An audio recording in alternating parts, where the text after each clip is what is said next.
Olá, muito bom dia. Neste final de semana vamos centrar a nossa reflexão na proposta litúrgica do próximo domingo. É o nosso contributo para que possa participar de forma plena na Eucaristia Dominical. Para nos auxiliar nesta análise, contamos com a presença de Frei José Nunes, professor de Teologia na Universidade Católica Portuguesa. Olá, boa tarde, obrigado por estar uma vez mais entre nós. Temos pela frente o 32º Domingo do Tempo Comum, que desta vez nos fala de uma palavra curiosa, da vigilância. Pois, que é curioso, pois. Bem, isso entende-se não por estarmos perto do Advento, porque o Advento já é um novo ano, não é? Vai ser daqui a umas 3 semanas, talvez. E no Advento aparece muita vigilância, da espera de Jesus, da vinda de Jesus, do Messias, do Salvador do mundo. Mas a vigilância aqui não aparece por isso, aparece porque nós estamos no final do ano litúrgico e no final do Evangelho de São Mateus. E, portanto, nós estamos aqui hoje no texto do Evangelho, estamos com o capítulo 25 de São Mateus. A partir do seguinte já começa o processo da morte, da prisão, do julgamento, da morte de Jesus. Então, neste capítulo 25, aparece-nos como que o fim dos tempos. Vai-nos aparecer um texto lindíssimo, maravilhoso, que é a grande parte do capítulo 25, aqui de São Mateus, que é o juízo final, não é? E não é neste domingo, vai ser num próximo. Portanto, o fim dos tempos, o juízo final. E então, neste capítulo 25, aparecem-nos também umas histórias antes desse juízo final, como a história de hoje, das virgens prudentes e das insensatas, das nécias, que no fundo apelam para a vigilância, como o Henrique estava a dizer. Porquê? Porque nós, enquanto vivemos nesta vida, enquanto nos preparamos para o encontro final com Deus, o juízo final, nós somos desafiados a viver vigilantes. Portanto, é nesse sentido que nos aparece aqui um pouco a vigilância. Vamos nos preparar para o encontro com Deus, vamos pensar na vida, vamos ser vigilantes. Ser vigilante é estar de olhos abertos, não estar de olhos fechados. Não? Claro, exatamente. E para entrarmos plenamente no espírito deste 32º Domingo do Tempo Comum, nada melhor do que começarmos por escutar, então, o Evangelho de Mateus. Naquele tempo disse Jesus aos seus discípulos a seguinte parábola: O reino dos céus pode comparar-se a 10 virgens que, tomando as suas lâmpadas, foram ao encontro do esposo. 5 eram insensatas e 5 eram prudentes. As insensatas, ao tomarem as suas lâmpadas, não levaram azeite consigo, enquanto as prudentes, com as lâmpadas, levaram azeite nas almotolias. Como o esposo se demorava, começaram todas a dormitar e adormeceram. No meio da noite ouviu-se um brado. Aí vem o esposo ir ao seu encontro. Então as virgens levantaram-se todas e começaram a preparar as lâmpadas. As insensatas disseram às prudentes: Dai-nos do vosso azeite, que as nossas lâmpadas estão a apagar-se. Mas as prudentes responderam: Talvez não chegue para nós e para vós. Ide antes comprá-lo aos vendedores. Mas enquanto foram comprá-lo, chegou o esposo. As que estavam preparadas entraram com ele para o banquete nupcial, e a porta fechou-se. Mais tarde, chegaram também as outras virgens e disseram: Senhor, Senhor, abre-nos a porta. Mas ele respondeu: Em verdade vos digo, não vos conheço.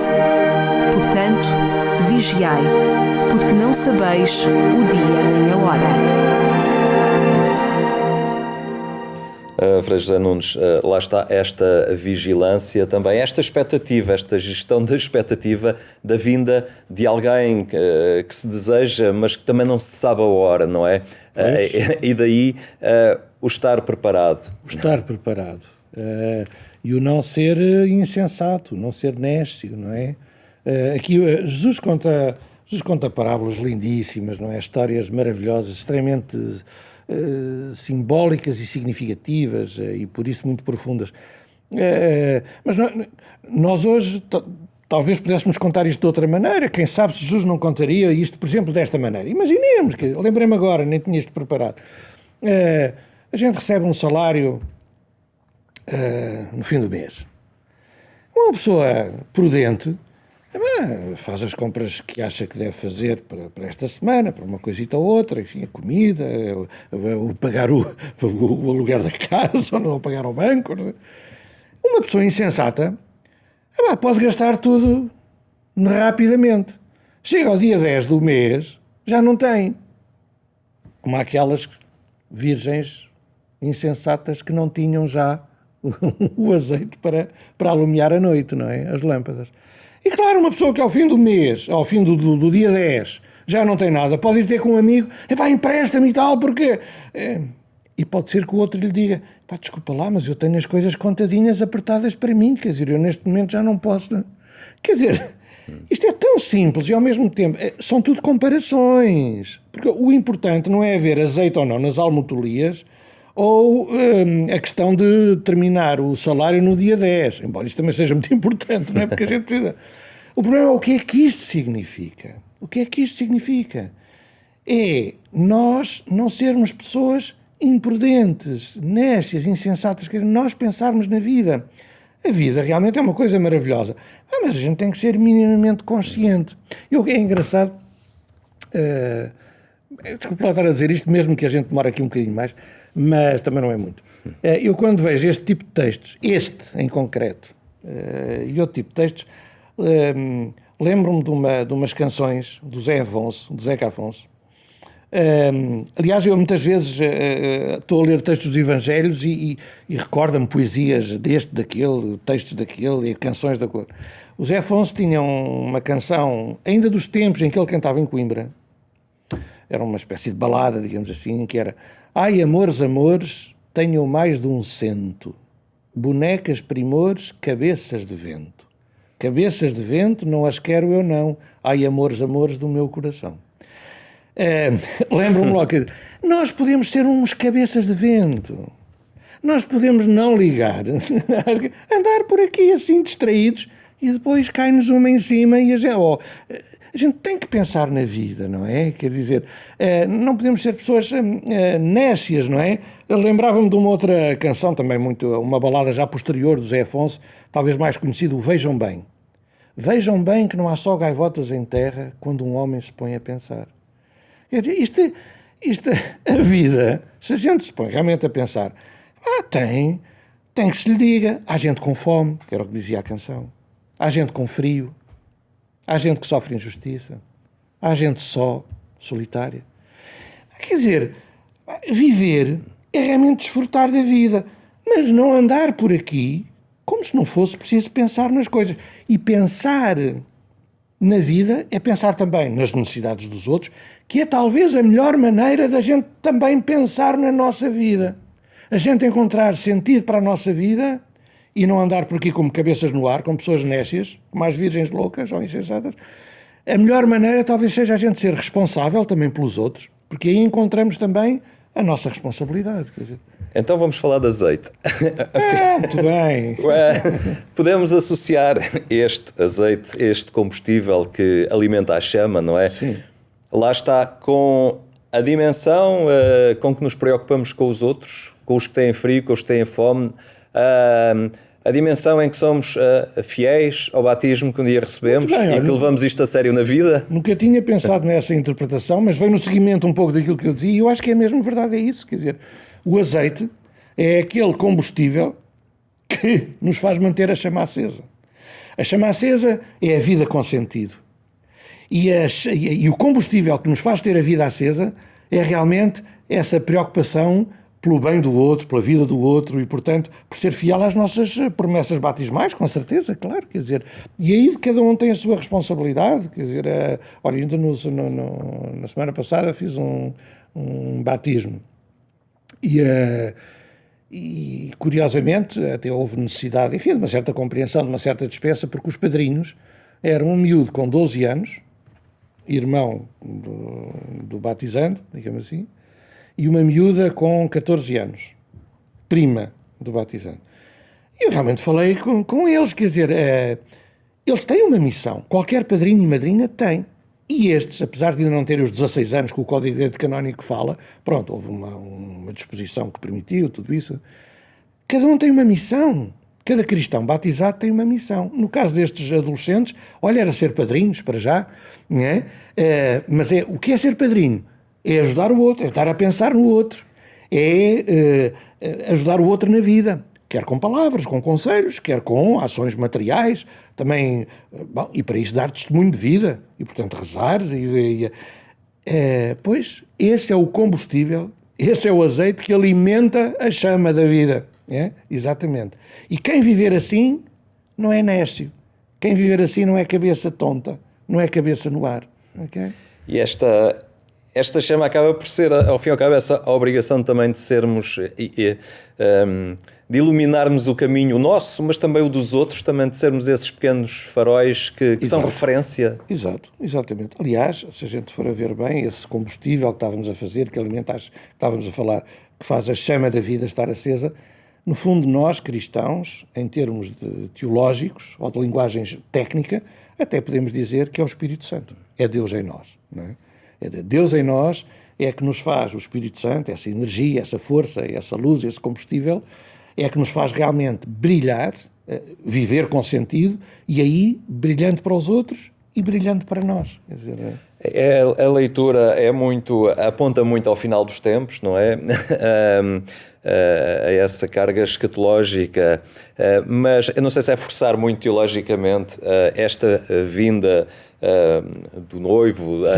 Sim. Ela poderá acontecer na nossa vida nos instantes mais corriqueiros do nosso dia-a-dia, não é? Exato. Em cada momento que não somos fiéis ou que não fazemos algo de forma correta ou que ignoramos alguém que nos pede algo, alguém que nos apela à generosidade, à solidariedade, é o momento em que às vezes somos apanhados em falso também. Exatamente. Eu até diria, nesse mesmo sentido, que esse fim dos tempos, esse juízo final, essa pergunta sobre o que é que andámos a fazer na vida e fizemos ao irmão, no fundo, se nós, cada dia, à noite, quando nos formos deitar, se fizermos essa pergunta a nós próprios, se deixarmos que Deus nos faça essa pergunta, olha, afinal, como é que viveste hoje, o dia de hoje? Foi de maneira néscia, insensata, ou foi realmente com sentido?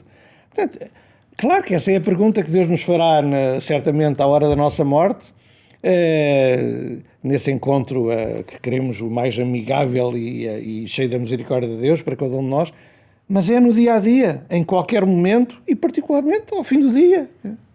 Como é que viveste hoje? O exame de consciência.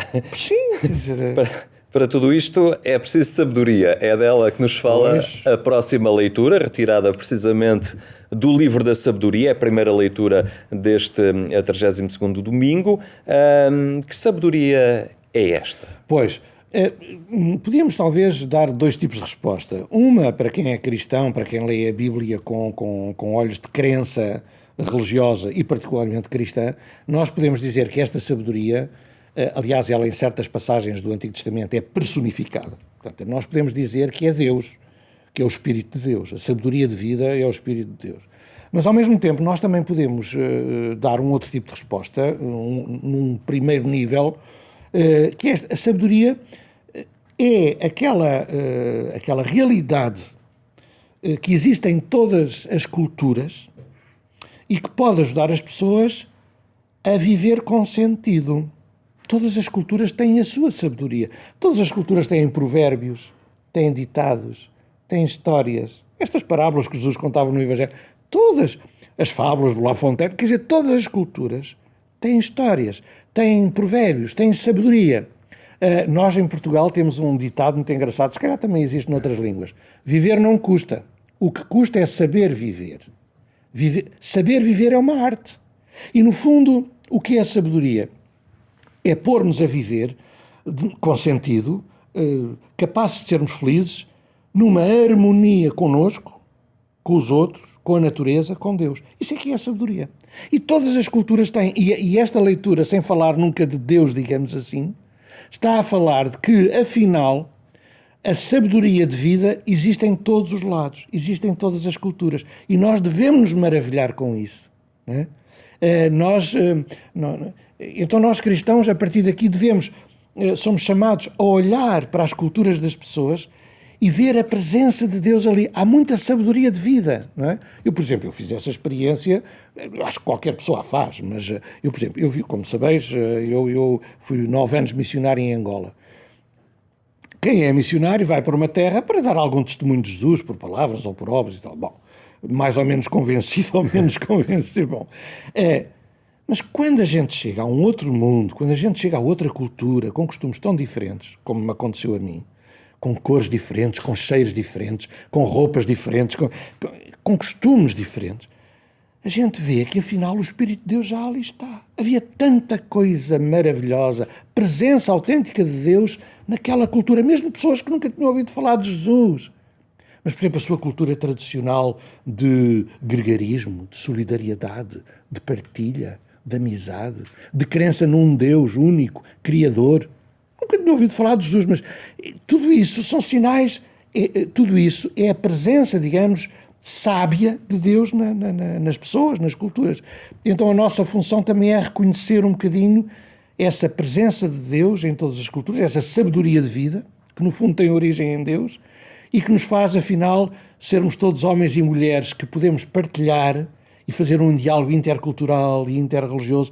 Todos temos muito a dar uns aos outros, porque há um denominador comum. É Deus que inspira a sabedoria de vida em todos os lugares, não é? E nunca podemos confundir a sabedoria com a esperteza.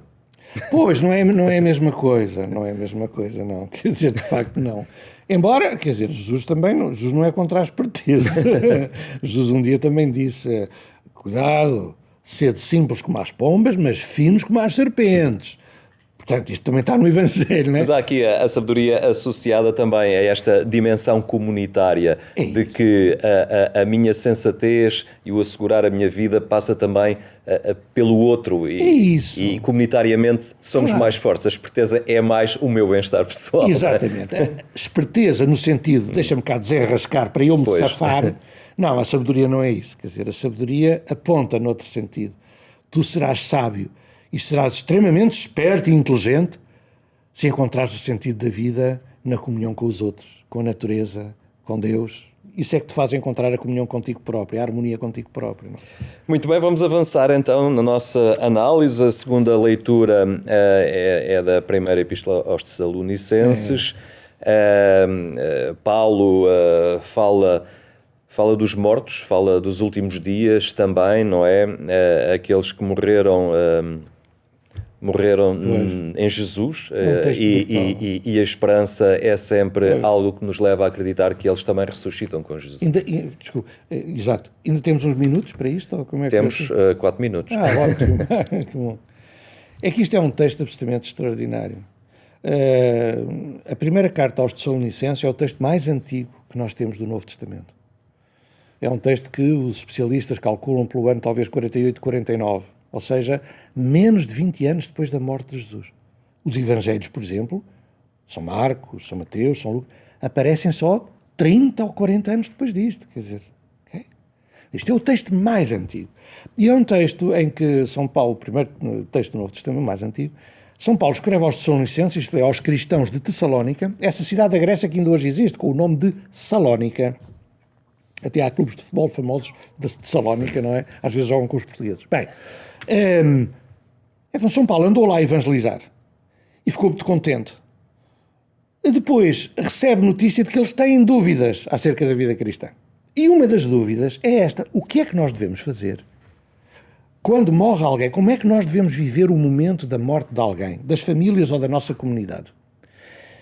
Porque eles, quer dizer, eles sabiam muito bem fazer os funerais, eles tinham as orações da sua cultura grega, eles sabiam muito bem como fazer os enterros, isso eles sabiam, mas eles agora eram cristãos. E eles perguntam ao Paulo: será que nós como cristãos temos algo de novo, algo de diferente a viver o momento da morte de alguém? E São Paulo responde-lhes desta maneira, este texto que lemos hoje. 3 coisas. telegráficas. Primeiro, não quero que fiqueis tristes como os que não têm esperança. Morre alguém? Certamente ficais tristes. Isso até é sinal de que eram muito amigos e sentem a saudade da separação. Mas não fiqueis tristes como os que não têm esperança. Porque as pessoas que não têm esperança, a sua tristeza desemboca no desespero. Nós, cristãos, ficamos tristes. Mas mantemos a luz ao fundo do túnel. Mantemos a esperança. E de onde é que vem essa esperança? Da nossa fé. Segunda coisa que ele diz. Jesus morreu e ressuscitou. Também nós, quando morremos, é para ressuscitar. É daí que vem a nossa fé e a nossa esperança. Não é? Terceira coisa. Consolai-vos uns aos outros. Então, diante da morte de alguém, a gente às vezes não tem muita coisa a dizer. Não há muitas palavras a dizer. Mas há muito a fazer. É consolar-nos uns aos outros. Eu, quando vou a um funeral, a um velório, às vezes os meus sentimentos, os meus pêsames, coragem. O que é que a gente vai dizer mais? A gente não tem muito para dizer. Não há muitas... Agora, estar ali ao lado, mesmo em silêncio, apertar a mão de quem está a sofrer, dar um abraço, dar um beijo, mesmo em tempo de pandemia, com máscara ou sem máscara. Há muito a fazer. É um momento crítico. Consolar-nos uns aos outros. Consolar. E há esta frase também, que está nesta passagem do Evangelho: Deus levará com Jesus os que em Jesus tiverem morrido. É realmente esta esperança e a garantia de esperança. E a confiança num Deus de misericórdia que nos perdoa tudo e nos levará para um reino de alegria eterna, de paz. Enfim, maravilhoso. Muito bem, Frei É bom José ser Nuno. cristão. Claro, acho que sim, vale a pena. Muito obrigado por estes momentos e por termos também nos ter facilitado a entrada neste espírito do 30º segundo domingo de tempo comum. Muito obrigado. E a concluir, fica ainda a proposta para que mais logo acompanhe na Antena 1 a edição rádio do programa Eclésia. Basta que sintonize a Rádio Pública a partir das 22h45. Boa tarde e bom fim de semana.